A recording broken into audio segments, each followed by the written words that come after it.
All right, guys, welcome to the introduction lecture of taxation. The course code that we have is TX, and we're studying UK tax, right? The law that we will follow for the upcoming attempts, that is June to the next March 2022, will be Finance Act 2020. Okay, now that's the law that we'll follow for the taxation paper, right? Now,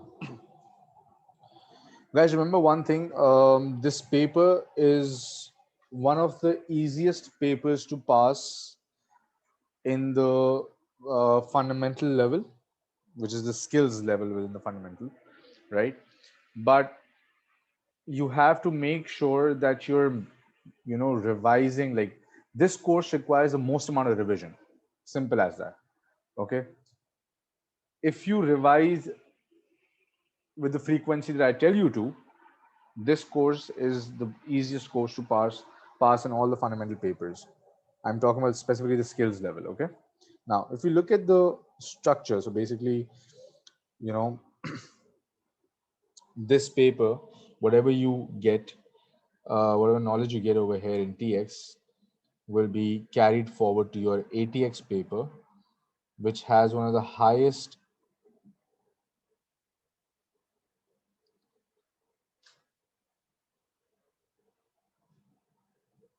Students are still joining.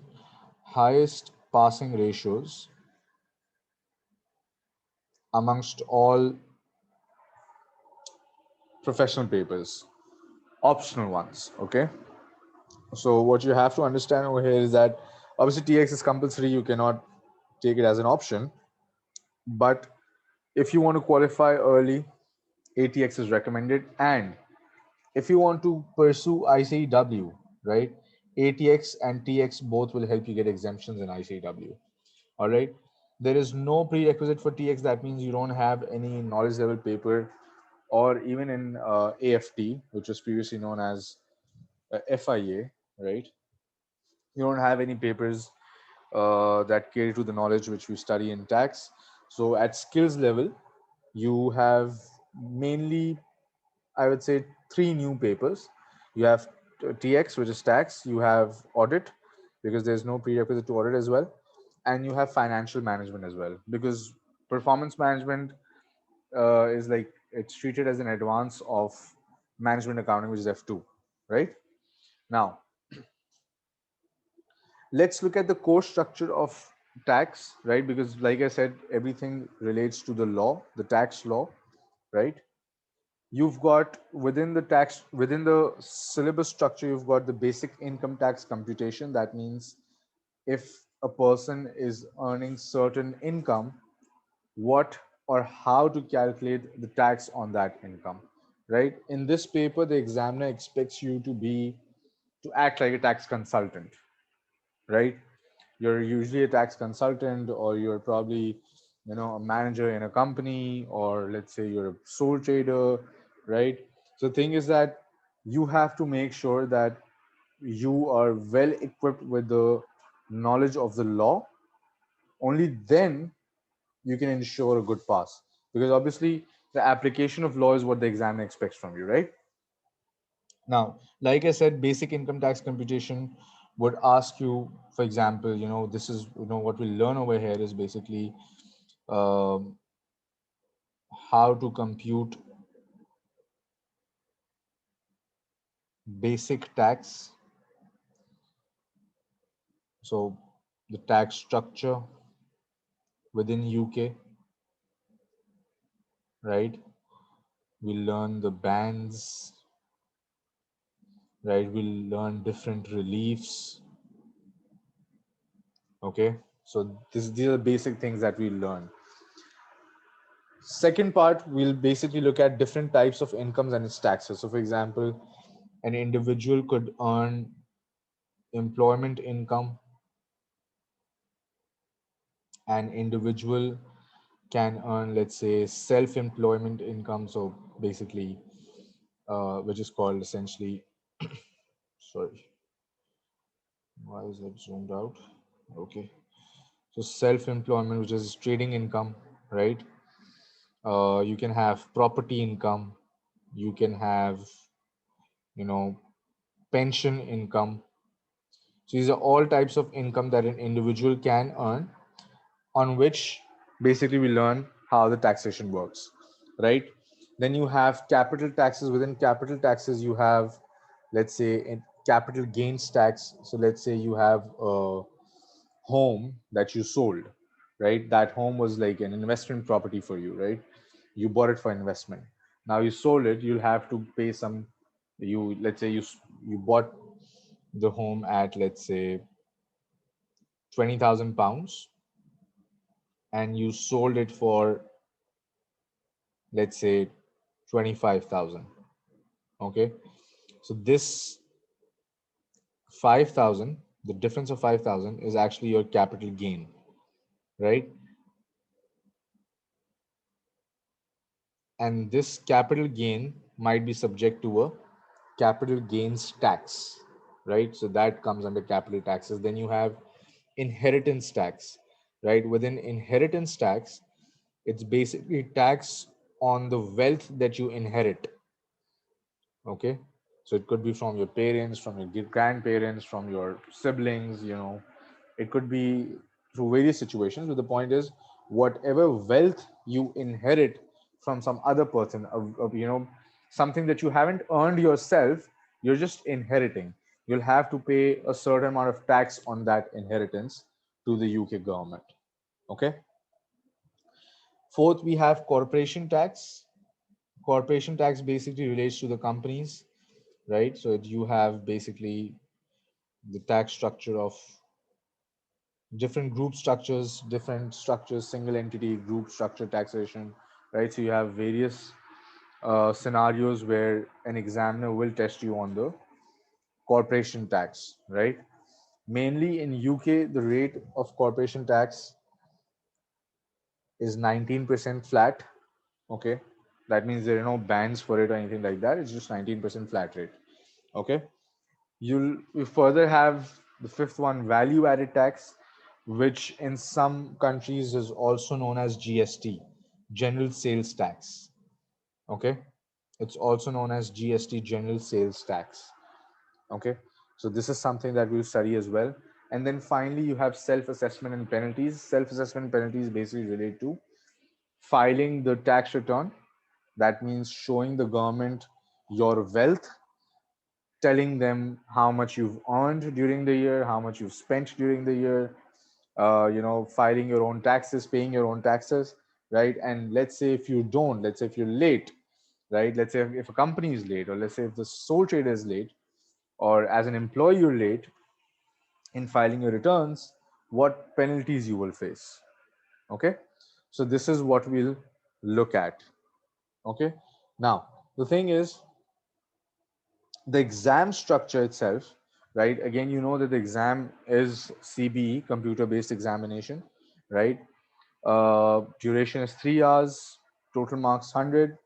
The bifurcation of these 100 marks is basically within the three sections, right? You have within section A 15 OTQs. OTQs are basically objective test questions, right? Objective test questions. It's essentially a new name of MCQs. Okay, and each OTQ is basically worth 2 marks. So you'll have a certain case, and based on that case, a small case, based on that case, you'll have certain options. You'll have to choose the best option, the right option, in fact, not the best one, the right option, right? Or you might also get a blank where you'll have to plug in the figure, or you'll get a drop down menu, or you'll get true or false. So it depends. Okay, so it's 15 OTQs at 2 marks each, 30 marks. Then you have section B, 3 OCQs. OCQs are basically objective case questions, right? So you'll have one case, and from that case only you'll have 5 MCQs. Okay, and each case will be worth 10 marks. So basically the breakup is like this: each OCQ will have 5 MCQs, and each MCQ will be worth 2 marks. So that makes it 10 marks per case. And since you have 3 cases, so it's total 30 marks, right? So that's section B.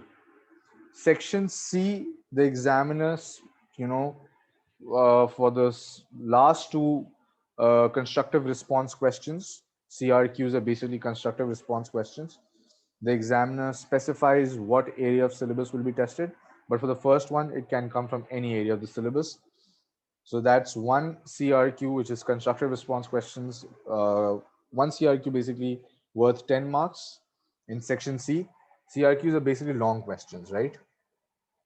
So you'll have to type and you'll have to, let's say, do calculations and present those calculations, right? You'll have marks for presenting those calculations, because in MCQs, whatever calculations you do don't have marks, right? As long as you're not choosing the right answer, you won't get marks.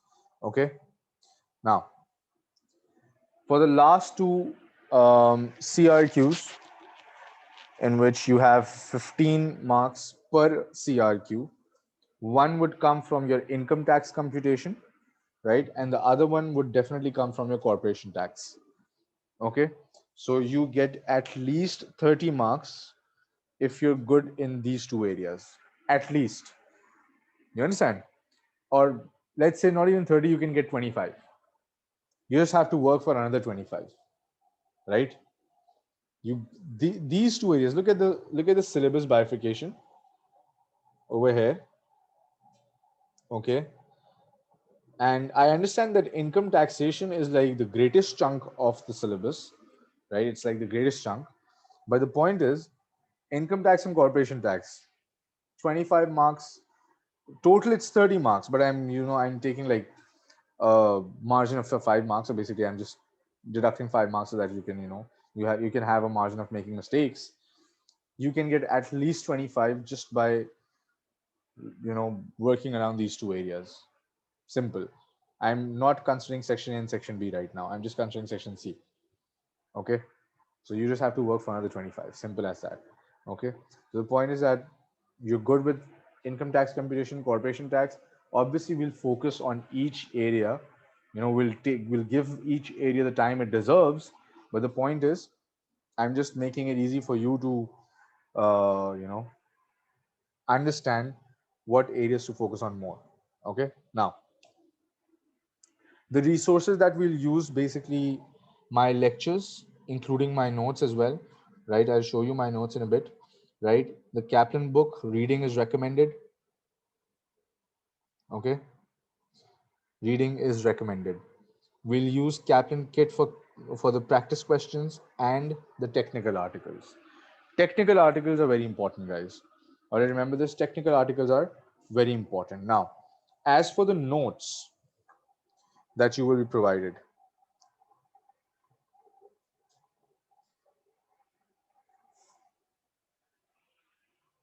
so these are my notes. Okay. I can show you this as well. I've put out sterics for the areas that have just changed. So for those who are attempting the paper again, let's say you attempted for Finance Act 19 and now you're attempting for Finance Act 20, you would exactly know what areas have changed, right? Because I've put out sterics in my notes. Okay. So this is like one thing. You have employment income, right? If you see, there's a steric over here because there was a change from the last Finance Act, which was applicable till March 21, right? Then you have, like, these are just some of the notes. Okay. Income from self-employment, like these are just some of the notes, obviously. Okay. So these notes, obviously you will get access to these notes, and you will utilize the information in these notes to prepare for the paper, right? What will be our approach to prepare for the exam? We'll do topic by topic lectures, and then immediately after we complete one topic, we'll go to the kit practice. Okay. So it will be like topic 1, kit practice. Topic 2, kit practice. Topic 3, and so on and so forth. Okay. This is what our approach will be. For any particular topic, we will do at least 85% of the questions. So for example, 85, you can take 90% of the questions, right?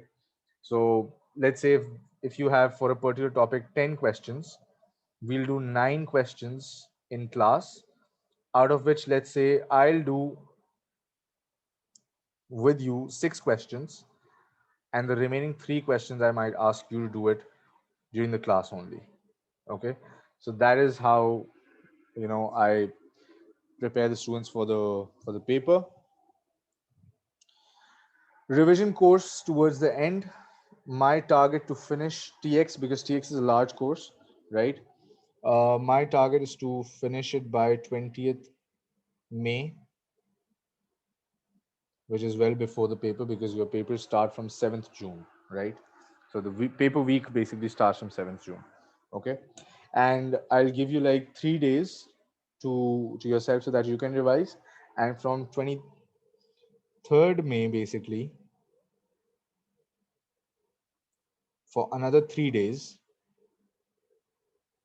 and each day we'll have a 2-hour class for the revision, right? So 6 hours for the revision from 23rd May onwards. Okay, so that's 23rd, 24th, and 25th. 3 days we'll have for the revision, and then from on 28th I plan to take the mock.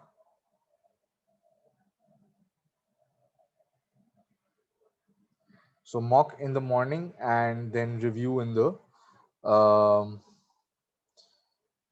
yes, this is TX UK. All right, and then basically review of the mock in the evening.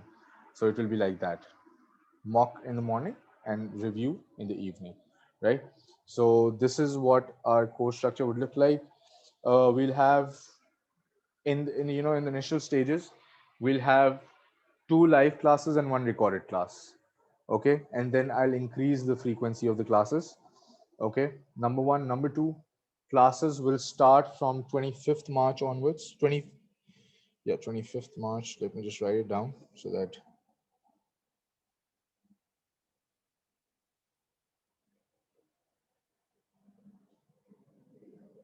So classes will start on 25th March onwards. Okay, and like I said, 1 recorded, 2 live. Okay, and I believe this is, yes, these are all the dates that I had to convey, right? Frequently asked questions. Number one, a lot of students ask this question, sir, TX, whether it's a theoretical paper or a numerical paper, mostly it's numerical, mostly. But, theory to the extent where you have to explain your numbers will come in the exam, right? Theory to the extent where you have to explain your numbers will come in the exam for sure. Number one. Number two, yes, in the first and the second section, you can also get some theoretical questions. Okay, now what type of options will we get in the exam? That I've already discussed. You can get true or false, you can get fill in the blank, you can get a drop down menu, you can get choose 1 out of 4, which is a normal MCQ. You can get choose 2 out of 4, you can get choose 2 out of 5. That means you get 5 options, you'll have to choose the 2 best options, right? So there could be a whole lot of combinations to the way an examiner tests your knowledge. Okay, but the thing is, the structure of the exam does not change, right? Section A, section B, section C, that does not change, and the syllabus does not change. You master the syllabus, you'll get great marks in your exam. Simple as that. Okay, is book reading important? Not compulsory, but yes, it's recommended. All right, it's not like if you don't read the book you'll fail the paper. No, you have my lectures, you have my notes, you have chaplain kit, you have technical articles. These are more than enough to get a good grade, in fact get a position. But um, book reading, like I said, is recommended. All right, fourth, what should be the studying strategy while we are still on the lectures? Guys, remember one thing. um, like I said in the very beginning, this is the course in this, and ATX for example is a course that requires the most amount of revision, right? Significant amount of revision. If you fail to do that, don't expect to get 50. in your exam. Trust me on this. All right, you have to revise again and again, otherwise you will forget. There are, let me show you the detail of this. I'm not trying to scare you away. I'm just trying to tell you that you're going to pay for the paper, right? You need to prepare for it. So just let's look at the detail, right? So here is like a detail. For example, that's your exempt benefit, right? You get a benefit, it will not be taxed. That means exempt benefit, right? For example, over here, if you see gift of goods received by third parties, forget VAT, right, of not more than 250 pounds in a tax year. I'll obviously explain when I teach you what a tax year is, right? But if remembering this limit, 250, and that a gift is being received by a third party. What if the gift is being received by an employer? What happens? It's a different scenario. What if the gift is of an amount greater than 250? What happens?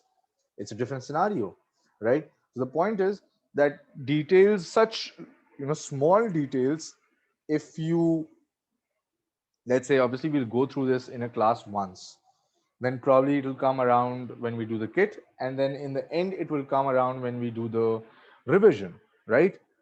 So that's just thrice in a 2.5 or 2 month period.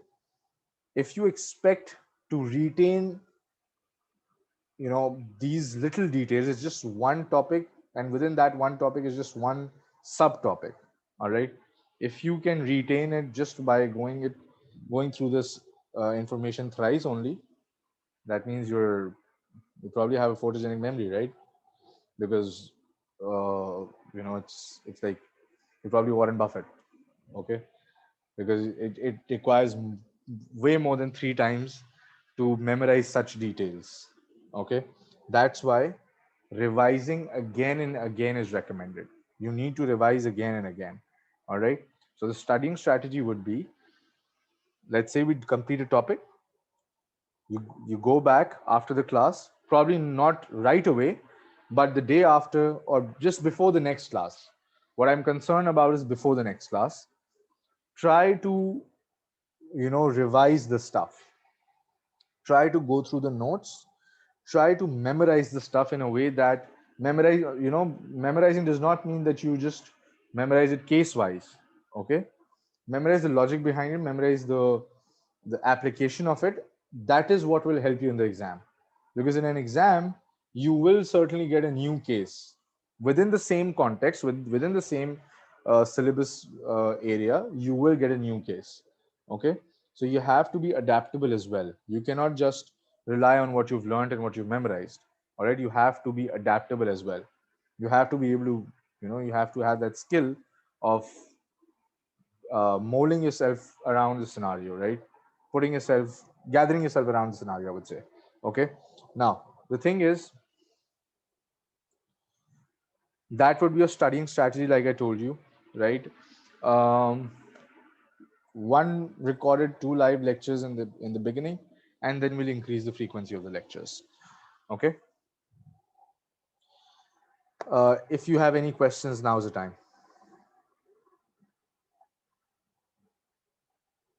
Any questions, guys?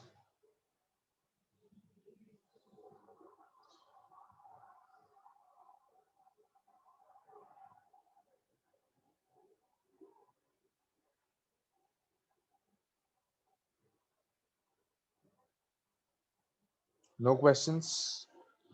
You can put it out on the chat if you want to.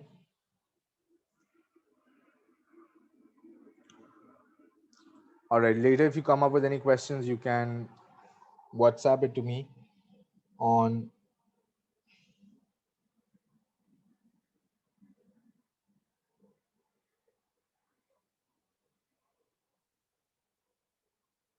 this number. Okay. That's 200. So +923242520037. Whatever queries you have, if you have any, you can text me on this number. Text me. You can easily put it out on WhatsApp, and I'll reply to you as soon as I can. All right. So this is it for the intro lecture. Like I said, we'll start our lectures from 25th onwards. All right, so I'll see you in the class. Take care, guys. Bye bye.